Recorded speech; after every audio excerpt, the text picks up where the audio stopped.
Savage Joy here with Real Progressives. Today I am joined by one of my favorite guests, hands down, Congressman Ro Khanna. He is a California member of the House and also Bernie 2020's co-chair. So thank you so much for coming back to join us, Ro. Thank you so much for having me back on. I always love doing the show. Awesome. Yeah, this is our fourth time, but this is the first time since Bernie 2020. So that's so exciting. I was so excited when I found out you were on the team. What's going on with the campaign right now? Can you just give the listeners a heads up of, all the awesome things we have going on? Sure. Well, it's been an incredible honor to be a co-chair for Senator Sanders' campaign. I've been in Iowa for him. I've been in New Hampshire for him. I've been in South Carolina a number of times for him. I'm headed back to New Hampshire for him. I'm going to be speaking in Nevada for him. So all the time that I have, which is not being back in my district, I'm on the road for him. And he's got incredible momentum. He has the best grassroots base in many of these early states. He's got the most grassroots volunteers. And ultimately, I think that's what's going to put him over the top. Awesome. So sell me on him. Obviously, I have a tattoo of him and, I'm sold. But let's say I'm undecided. Sell me on Bernie. Sure. And then I want to talk about politics because I'm doing this from my office. We can talk about the politics, but most of it has to, by rules, be about substance. But I will just say that Senator Sanders has a Medicare for all plan. He wrote the bill. It will help cover everyone. There was a heartbreaking story of a veteran recently at his town hall who talked about possibly taking his own life because of medical bills. And those are stories that the senator has heard around the country. He will get the job done in getting Medicare for all. He's got a commitment to getting free public college. He has a commitment to ending unconstitutional wars. He will usher in a real progressive era post the Trump presidency. And he's going to do it by building a movement, not just relying on people in Washington or think tanks, but really having a citizen army there to help usher in progressive policies. Absolutely. Good answer. Yeah, that veteran, I saw that Bernie supporters have raised him about $30,000 so far with his GoFundMe. So that's so exciting. One of the gentlemen you spoke about on the House floor is Scott DeSoyers, I believe you pronounce his name. He's coming on next week. So, he lost his son due to lack of a $20 copayment for, a prescription. So we're seeing this a lot. Now, Bernie seems to be the only candidate out of the 20 who states that the for-profit insurance companies will be taken out of the equation. We've seen that Elizabeth Warren is still having it involved, Kamala is still having it involved, but they are calling it Medicare for all. What do you think the difference is, and how important is that to basically get away from those insurance companies? I think it's very important. This has to be the last question of politics because we have to really talk about the legislation, given that this is in a congressional office. I just want to make sure the questions in the future will all be about that. But I will say that Scott's story is absolutely heartbreaking. It is his son basically lost his life because he didn't have insurance for the medicines he needed, antidepressant and other medicines he needed. And that's because he missed a $20 copay, $20 payment to the insurance companies. And under the plan for Medicare for all, what you will see is you will have access to healthcare and drugs for life. You won't have the situation of people like Scott's son who are falling through the cracks. So there was someone in my district who died of a sinus infection because of not having healthcare and not being able to see a doctor who could diagnose that and give the proper antibiotics, and ending up in and out of emergency rooms. We in this country need healthcare from the day you're born, people not falling through the cracks and having access to medicine without going into medical debt. And that's why I'm incredibly passionate about Medicare for all. Awesome. Right on. So as far as your bills you're working on, things like that, we know you posted about Saudi Arabia today. This is terrifying. You and Bernie, came out with the bill to help the Yemeni people. Can you touch on that? Where are we in that process? What is our recourse for what's going on right now with Trump and threatening this potential war? Well, we have to really push on the Iran amendment that I did with actually Representative Matt Gaetz. It passed 251 to 170 overwhelmingly to stop a single dime for any offensive war in Iran. We cannot afford as a country to have another war in Iran. I'm now on working to get this passed through the Senate because if it needs to be in the final report for the National Defense Authorization, we need it included. If the Senate includes it, then we will restrict this president from having a war in Iran. And we've seen with the recent escalation of rhetoric and his recent tweets how important this is. This is going to be my highest priority in the next week or two to make sure that my amendment, that language preventing a war in Iran, is included in the final report and is voted on. The second thing I'm going to be working on is the Yemen amendment, which is about preventing any parts, spare parts going to the Saudi Air Force. That would prevent the Saudis from continuing bombing Yemen and would help put pressure to bring this war to an end. So we have an opportunity with the National Defense Authorization to get these progressive priorities in and stop these endless wars. I wanted to ask you about your BDS vote. A lot of my viewers inquired that I ask you about that. So can you just touch on why you voted the way you did? Yeah, no, it's a very fair question. I am committed to peace in the Middle East and between Israel and Palestine in recognition of Palestinian human rights. I have called for the end of new settlements. I've called for the lifting of the blockade in Gaza. I have called and leading an effort to stop the demolition of villages.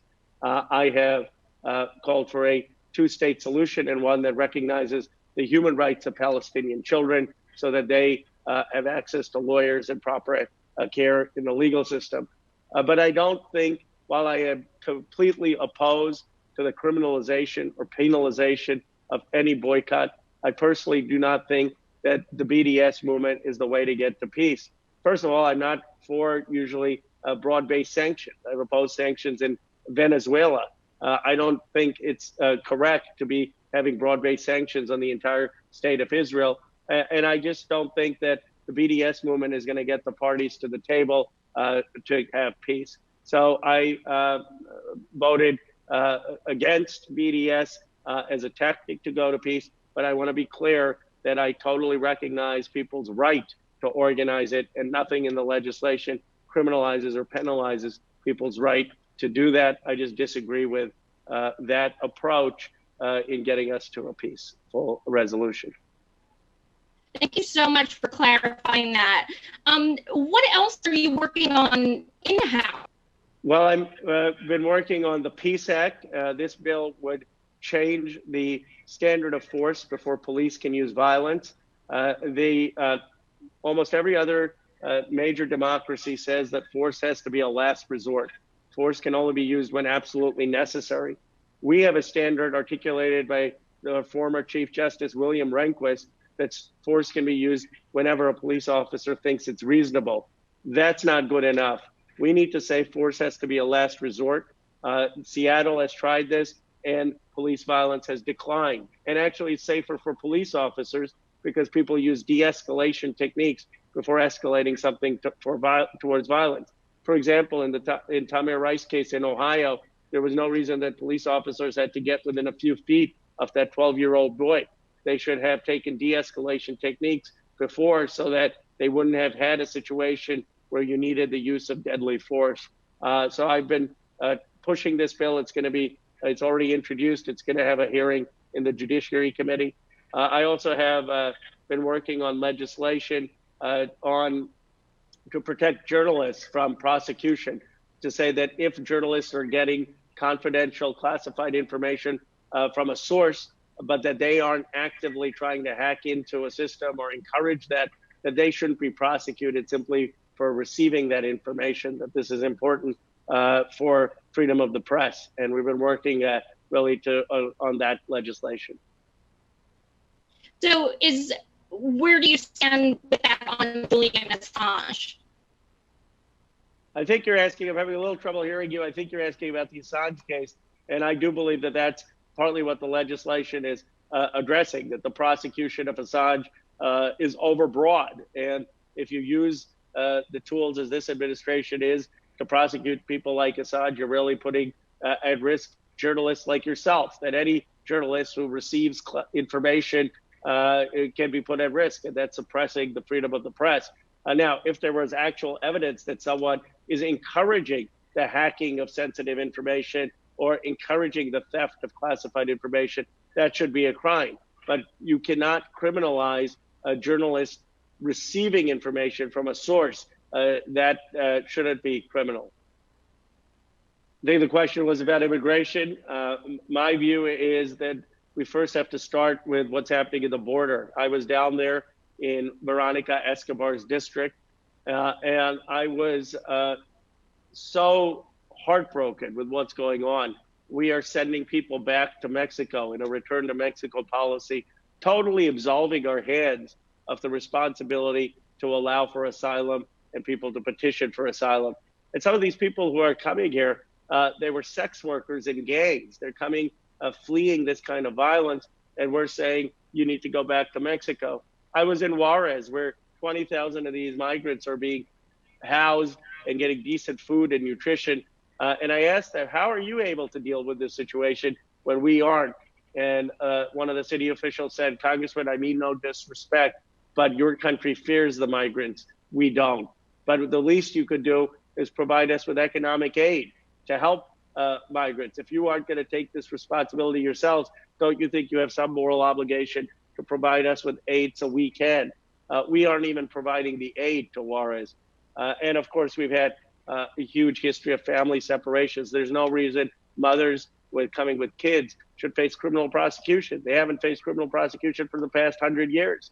And there's no reason that they should be being separated. And we need to do a better job of reuniting families that were separated. So these are the urgent issues, humanitarian issues at the border that Congress needs to continue to address. Absolutely. So I noticed that Bernie's the only one who seems to be talking about the federal job guarantee, even though it is in the Green New Deal. Can you, I know that Yang is very opposed, so it's being talked about a lot. Well, I have a bill for a Federal Jobs Opportunity Act, which would subsidize people to get jobs both with the federal government or city government or state government or even in the private sector. And it would help people in rural communities, in communities of color, find meaningful employment. We actually did something in Jefferson, Iowa recently where we created dozens of jobs with people getting trained in digital marketing, in software design, and that will lead to these jobs. Imagine if you had some of these types of opportunities subsidized so that companies and governments had the incentive to hire people in places that they don't have jobs. If you go back to FDR's right to work in the Second Bill of Rights, in his famous speech in the 1940s, he talks about the right to work, not just for government, but in farming, in the private sector. And what we need is the government to help facilitate people to have jobs, whether in the public sector or private sector, in communities that have been left behind. Absolutely. Great answer. People keep thinking it's all like construction and labor and stuff. So we have to, thank you for explaining there are different kinds of jobs. So one of the things people focus on all the time when I have candidates on this show, especially in California, is housing. I know Bernie just came out with a housing plan. What do you think is the absolute best route to help people as far as the housing crisis? Well, there are three things that the federal government can do. First, we need to dramatically increase Section 8 housing. Right now, we don't have enough vouchers for people who are low income to get into an apartment and pay rent. We need to dramatically increase that. Second, we need to have assistance for families who are facing possible default before they default. We have this in Santa Clara County, a program that says, let's intervene before people actually become homeless, before they get evicted. Because once you get evicted, it's very hard to get housing a second time. So let's have a fund where if you are falling behind on your rent payment, you can borrow money, you can get assistance to make that rent payment, and you don't default. And you can really prevent a lot of homelessness with that intervention, smart early intervention. Finally, we need to expand the affordable building tax credit and expand grants so that builders have an incentive to build more affordable housing. We just need a lot more of that affordable housing, and we need the funding from the federal government. So this is a solvable problem. I'm on Maxine Waters' bill, a $13 billion bill called End Homelessness. But basically what that does is increase Section 8, increase the housing building tax credit, increases funding for people who are facing potential default, and increases grants for affordable housing. And that would go so far in solving the problem. Absolutely. And what I know you do have to go. I apologize, guys. I know we could talk for like an hour, but what is something we didn't discuss that you would like to close with? Well, my passion and so many of my colleagues are doing something about the gun violence epidemic. I mean, Gilroy was 30 miles away from my district, and we've had mass shooting after mass shooting in this country. And there are two things that we need to do. One, we need to treat some of the hate and propaganda that is triggering this as domestic terrorism. Empower the Justice Department, empower Homeland Security to make sure that we're getting this kind of hate propaganda off the internet. The Christchurch shootings, propaganda about the Great Replacement Theory, that has no place propagating on the internet, and making sure that we're intervening early on when there are any tips about these domestic terrorists and their incidents. We ought to take this as seriously as international terrorism. And second, we need smart gun laws. It's common sense that you shouldn't be giving guns to someone who has a propensity or history for violent crime. You shouldn't be giving guns that are assault weapons, that are weapons of war, to be used on our streets. You shouldn't be giving guns with high-capacity magazines to be used on civilian streets. So we need to have a vote on this in the House of Representatives. I have said Speaker Pelosi shouldn't let us out of Congress until we start voting on every one of these bills. We don't need long hearings. Everyone knows what needs to be done. It's time for action. Absolutely. Well, thank you so much for joining us, Ro. I always love talking to you. Thank you for all you're doing to help our movement and for helping Bernie. So thank you so much. I really enjoy having you on. Thank you. And thank you for asking about the work in Congress. And obviously, I'm proud, of course, of my role with Senator Sanders. And I'm very proud of the Progressive Caucus and the progressive work we're doing here in the House. Awesome. Thank you so much. I appreciate it. Take care. Thanks. Bye-bye.